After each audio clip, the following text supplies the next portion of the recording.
Sungguhnya bukan hanya hewan korban yang mengalirkan darah yang kita sembelih, tapi lebih daripada itu secara maknawi adalah menyembelih kecintaan kita kepada selain Allah, menyembelih atau minimal mengurangi sifat egois kita yang merasa hari ini kita merasa paling benar, kita merasa paling hebat, merasa paling nyunah, sehingga kita punya kunci surga, kita mengkampling-kampling surga, yang lain yang tidak sejalan dengan kita keluarkan mereka dari surga kita.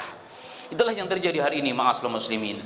Maka kesimpulannya adalah di antara hikmah yang terbesar yang Allah titipkan, yang Rasulullah berikan kepada kita pada hari yang mulia ini adalah apa? Kita diperintahkan mendahulukan kepentingan orang lain, mendahulukan kepentingan Allah Subhanahu wa taala, menyembelih sifat ananiyah, menyembelih sifat ana khairu minhu.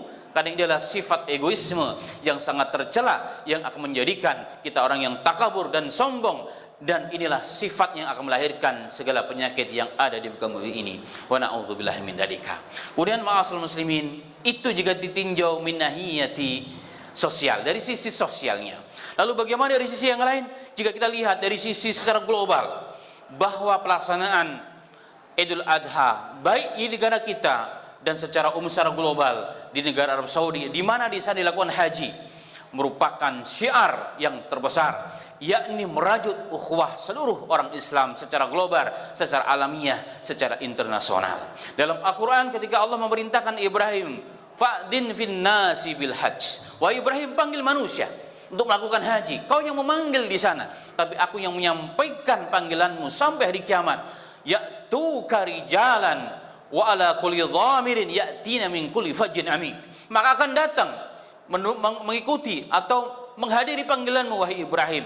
Ada yang berjalan kaki, ada yang naik unta yang kurus, yang menunjukkan mereka perjalanan yang begitu jauh.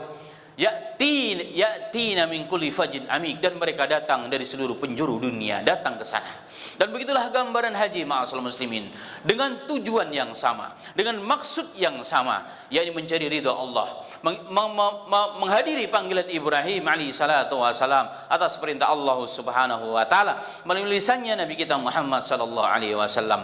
Duduk mereka bersimpuh di wukuf, duduk mereka bersama-sama di Musdalifah dan di Mina, pakaian yang sama, pikir mereka sama, bahkan yang terlantun dari mulut mereka, hati mereka sama. Ini membesarkan, mengagungkan asma Allah Subhanahu wa taala, sehingga memecah keheningan di masa itu dan di tempat yang begitu sunyi, yakni di pegunungan Ma'saril Haram Mekah Al-Mukarramah. Dari sini ma'asyiral muslimin rahimani wa rahimakumullah, kita lihat bahwa satu di antara hikmah secara global bahwa Idul Adha adalah Allah mengisyaratkan kepada kita agar setiap Islam atau setiap orang muslim memperbaiki ukhuwahnya, merajut kembali ukhuwah Islamiyah. Dan untuk itulah ma'asyiral muslimin, jika kita buka lembaran-lembaran sejarah, lembaran-lembaran hadis yang begitu banyak, hampir 1400 Hijriah ini, atau lebih, hampir 15 abad ini, maka kita temukan banyak dalil, baik Al-Quran ataupun hadis ataupun athar, di mana demi untuk menjaga ukhuwah Islamiyah terpaksa mengorbankan perkara-perkara yang terpenting, bahkan yang dianggap sunnah oleh Nabi kita sendiri. Dalam riwayat yang sahih, dari riwayat yang sahih, riwayat Imam Bukhari nomor 1483, dari hadis Aisyah radhiyallahu anha. Aisyah pernah bercerita bahwa Nabi Muhammad sallallahu alaihi wasallam pada saat Fathul Mekah, beliau mengatakan, ya Aisyah, wahai Aisyah, laula qaumik hadisi bi ahdil jahiliyah, kalau bukan kaummu wahai Aisyah, mereka orang yang dekat dengan kehidupan jahiliyah, artinya mereka orang yang baru masuk Islam, para orang mu'allaf. Maka setelah Fathul Mekah ini, aku berkeinginan, dan itu yang afdal sesungguhnya, mengembalikan Ka'bah ini sesuai dengan bangunan pondasi saat dibangun oleh Ibrahim, bapakku, kakekku, yang merupakan perintah Allah Subhanahu wa taala. Apa yang ingin ku lakukan akan ku hancurkan sebenarnya. Ingin ku hancurkan ini Ka'bah, ku ratakan dengan tanah, dan ku bangun kembali sebagaimana pondasi dan asas yang dibangun oleh bapakku Ibrahim atau kakekku Ibrahim alaihi salatu wasalam. Apa yang Rasulullah inginkan? Dihancurkan Ka'bah, dikembalikan Ka'bah sebagaimana dahulu. Kenapa? Karena saat di zaman Rasulullah masih hidup, Ka'bah itu tidak sebagaimana Ka'bah yang pertama dibangun oleh Ibrahim alaihissalatu wassalam. Jadi ada separuh, hampir separuh Ka'bah tidak dimasuk dalam Ka'bah karena kekurangan biaya di orang-orang Quraisy. Maka Rasulullah beringin untuk menghancurkan di Ka'bah. Dimasukkan sebagian Hijr Ismail yang tidak masuk dalam Ka'bah saat itu. Kemudian pintu masuknya yang hari ini tinggi akan dihancurkan, Rasulullah diratakan dengan tanah dan dibuat dua pintu, pintu timur dan pintu barat. Tapi kata Rasulullah, aku tidak lakukan itu. Kenapa? Aku takut akan terjadi fitnah pada umatmu, pada kaummu wahai Aisyah.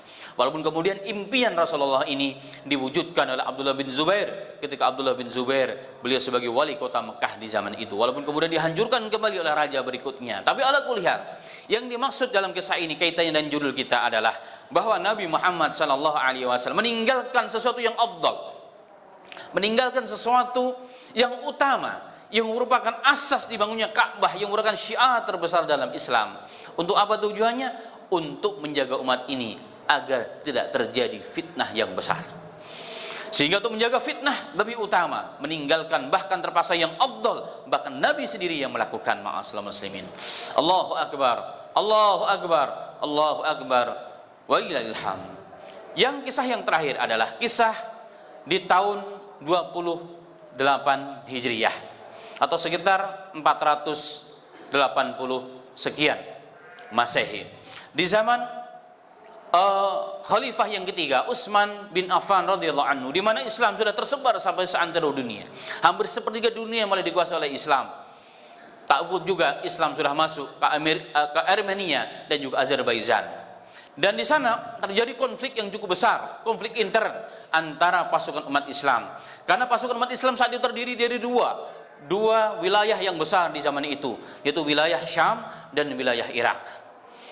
Sisi apa mereka berselisih? Bukan sisi kekuasaan, tapi sisi syariat. Di mana ketika salah seorang di antara mereka menjadi imam, ternyata bacaannya berbeda, bacaan qiraatnya yang berbeda. Kita paham bahwa orang-orang Syam mereka bertalaki langsung dengan siapa? Abu Dhar dan juga Al-Miqdad bin Al-Aswad. Yang berbeda ternyata talaki qiraatnya sebagaimana yang ditalakikan oleh orang-orang Irak, karena mereka belajar langsung kepada Abu Musa al-Asy'ari dan kepada Abdullah bin Mas'ud radhiyallahu anhuma. Apa yang terjadi?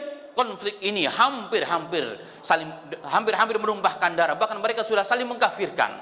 Maka seorang sahabat, pembesar sahabat yang bernama Huzaifah bin Al-Yaman, beliau bergegas meninggalkan wilayah tersebut, pulang ke Madinah, melaporkan kejadian tersebut kepada Khalifah yang ketiga, Utsman bin Al-Affan radhiyallahu anhu. Kemudian setelah itu Utsman mengumpulkan seluruh sahabat, kibarus sahabat yang masih tersisa dan para tabi'in yang besar. Kemudian terjadilah kesepakatan, dibentuk lajnah khusus untuk mengumpulkan Al-Quran dan mushaf Al-Quran. Sehingga mushaf Al-Quran yang begitu banyak, yang dibaca dengan berbagai macam bacaan, yang semuanya sumbernya sahih kepada Rasulullah, berarti itu sunnahnya Rasulullah SAW, dikumpulkan dan dibakar. Dan diambillah mushaf yang ditulis di zaman Abu Bakar As-Siddiq yang saat itu sedang berada di tangannya Hafsah radhiyallahu anha, istri Nabi Muhammad sallallahu alaihi wasallam, putri Umar bin Khattab radhiyallahu anhuma. Diambil kemudian disalin. Dibuatlah 4 mushaf. Dari 4 mushaf tersebut disebarkan ke seluruh dunia di wilayah-wilayah besar Islam. Dari situlah maka umat Islam bersepakat untuk menghilangkan seluruh mushaf-mushaf dan bacaan yang sumbernya kepada Rasulullah jika itu menimbulkan konflik, demi menyatukan umat Islam, demi menjaga persatuan umat Islam. Dan hanya Ismanilah yang menjadi kesepakatan, yang menjadi konsensus, kesepakatan ijma' para sahabat dan para tabi'in. Sehingga hari ini maka tulisan resmi Utsman itulah yang menjadi standar bagi seluruh umat Islam di seluruh dunia. Nah, dari kisah yang singkat ini ma'asyiral muslimin, maka kita melihat bahwa ternyata segala sesuatu yang bisa menimbulkan konflik, walaupun itu sumbernya langsung kepada Rasul, berarti itu sunnah, berarti itu hadis Rasulullah sallallahu alaihi wasallam, bisa kita hilangkan, bisa kita nomor duakan demi menjaga dan mengutamakan persatuan umat Islam. Dan jika ini diterapkan ma'asyiral muslimin, maka hari ini umat Islam akan menjadi kuat. Kekuatan umat Islam ini kapan? Jika ukhuwah umat Islam menjadi kuat. Ukhuwah Islamiyah, yang diikat dengan ukhuwah wataniyah, ditambah lagi ukhuwah insaniyah ini, jika kuat, maka sesungguhnya akan menggetarkan kaki-kaki, hati-hati musuh-musuh Allah Subhanahu wa ta'ala. Karena itulah mereka berusaha terus setiap hari memecah belah umat Islam ini. Tidak ada hari ini kelompok Islam itu dipecah belah, dihancurkan persatuannya. Kenapa? Karena disitulah kekuatan umat Islam ini. Jika kembali, maka semua akan selesai.